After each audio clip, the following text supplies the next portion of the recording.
Here we are about to usher in the month of Elul, the month before Rosh Hashanah. If we think about last year, Rosh Hashanah, if we only knew then what we know now, what a difficult year we're going to have to live through, how much we would have prayed with such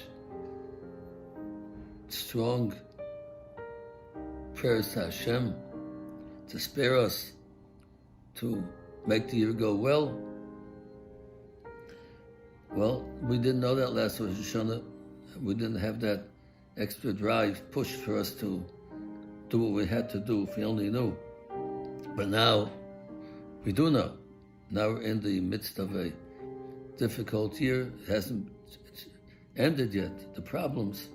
So we have to keep in mind how much we have to pray to Hashem on these days of awe that are about upon us pretty soon. Oorah, in its own way, has suffered greatly because of the difficult year that Hashem has put upon us. So many of our programs that we are so proud to and so special in our eyes to present to everybody have not been able to be fulfilled. We had to shut down Shabbatonim. Many times we had during the year could not have Pesach, could not have Shavuos,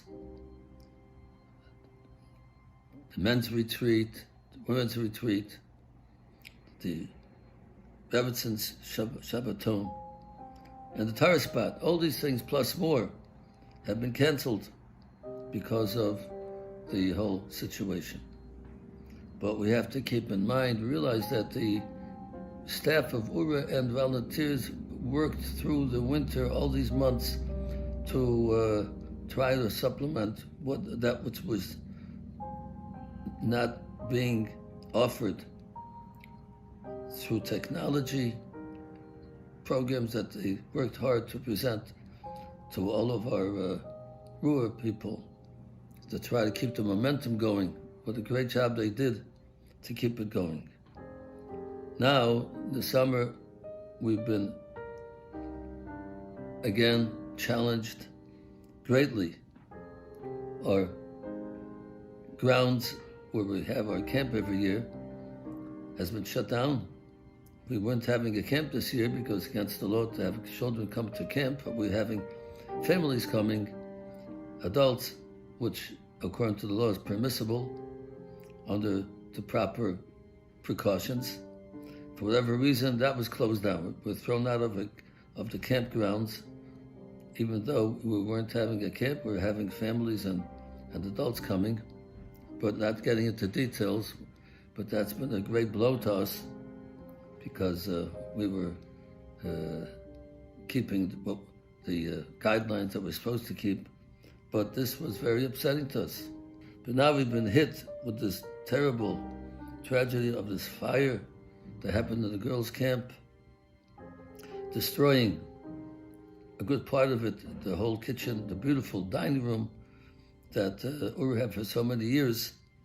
For us that have been Oorah for many years, look at it with great nostalgia, sort of a traumatic experience to see a place that has so much goodness to it, so much giving to others, people who appreciated what we offered them.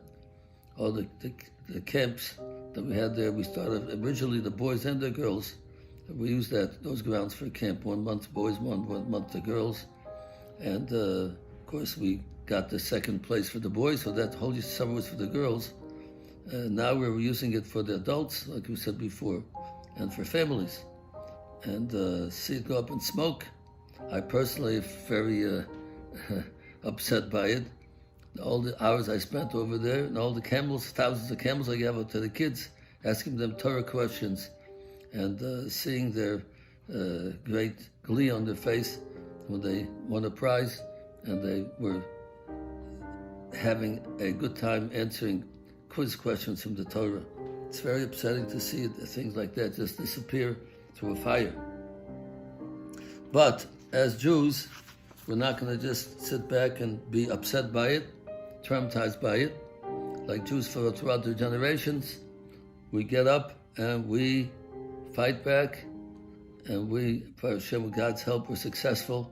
And that's what we have to do now. We have to stand on top of the ashes, and whatever has been keeping us back from doing what we have to do, we're going to put all our koich and all our stamina and everything that we have to build back and to teach Torah and to do God's work that He wants us to do. And we'll come back even stronger than before with God's help. So we're looking forward to getting up and striving to use what all God gave us and to help our Jewish brothers and sisters enjoy Judaism, realize Judaism, study Judaism, and we're looking forward to Hashem's help for coming year of joy and health, and everybody being very elevated in our service to Hashem. Have a good Shabbos, everybody. Hello, everybody. It's good to be here. Like I used to say in the Grand Ballroom, it's great to be here. Here it's not so great because we're going to talk about something a little bit downheartening, but we have to talk about it. It's amazing. We all heard about the fire in the Grand Ballroom, the whole building, not just the Grand Ballroom. So many memories are in that building.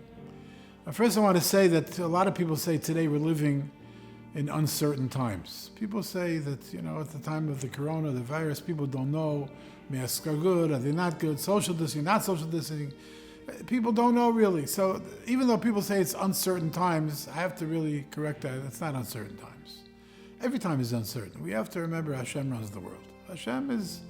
He's in control. He's in charge of everything. We don't know really. So the virus brought it out to us more maybe that we don't know. Is it good to shake hands? Not good to shake hands? Good to be here? Not to be here? But that's really the way it always is. Hashem runs the world, and it's not up to us to. We try to figure it out, and we try to understand why He does things, but we have to know though that everything He does is for good. So there was this unbelievable fire in the whole building. So many memories in that building. Zone, Shabbos in the Zone. That's in that building. Shabbos in the Zone. The Zemiris on Tisha B'Av. They used to bake cookies and Danish is on a fast. I always said, how could you bake? You're fasting. I could just walk past the building, and it's hard to fast. It's such a good aroma. And of course, the DU and the teens, they slept upstairs. They just fixed up the building. They fixed up the kitchen. There's so much work into the building. The game room downstairs. That's like the heart of the zone, that building. It's amazing. So many things in one building. I went up just like that. So sometimes we may feel a little bit down. We feel bothered. Why? We don't really know why. One thing we do know that Hashem arranged that the camp should be shut down before the fire happened. It's amazing that we were kicked out on Sunday or Monday. Everybody has to be out by Monday. The families were there, but not too many people. And Monday, and then the fire happened right away on Wednesday. It's amazing. Hashem took care of it. We shouldn't be there. And the DU slept upstairs. The teens slept upstairs. It's amazing how Hashem takes care. So even though it's tragic, of course, and it's sad, but we have to know Hashem is running it, that it's not the end of the world. Everything that happens, I know years ago when the World Trade Center was destroyed, a few weeks before that, here I'm talking in Lakewood, a few weeks before that, there was about 300 or 350 families living in Lakewood, that their wives worked there, and they supported their husbands that are sitting and learning Torah. And about 2 weeks before the destruction of those buildings, these 350, all from Lakewood, were fired. So people in Lakewood talking about, it's something wrong with our community. Should we accept Shabbos earlier? Should we do something? Accept things? Look what Hashem is doing. It seems like it's a punishment to the community. People really were, it seemed like that. And 2 weeks later, we realized that it was not a punishment. It was a bracha for the community. Because those people were fired and they weren't there. And Baruch Hashem, they all lived. So everything really that happens, it's hard for us to know. The truth is, the Chaim says an amazing thing, that for those who don't believe, there's no answers. Because whatever you can answer, they're not going to believe it. You have to show them, they have to live, they have to experience it. But to give them an answer verbally, they're not going to take it because they don't believe. And for those people who do believe, there's no questions. That's really Hashem. Hopefully, he's showing us we have to be those who are living with him daily and knowing that he's involved in our life and he's with us all the time, and therefore we don't have any questions. Baruch Hashem, nobody was hurt, and okay, it's a loss, a big building, and so many memories are going down there, but right away we'll rebuild. The zone will be the same, the way it always was. It'll be bigger and better. Hashem should help all of us that we should always realize he's with us all the time, and through that we'll get closer to him, and we'll be zocha, we'll merit to all the brachas, and only hatzlacha and nachas, all the good things to come. It's so nice to talk to you. Thank you so much for listening.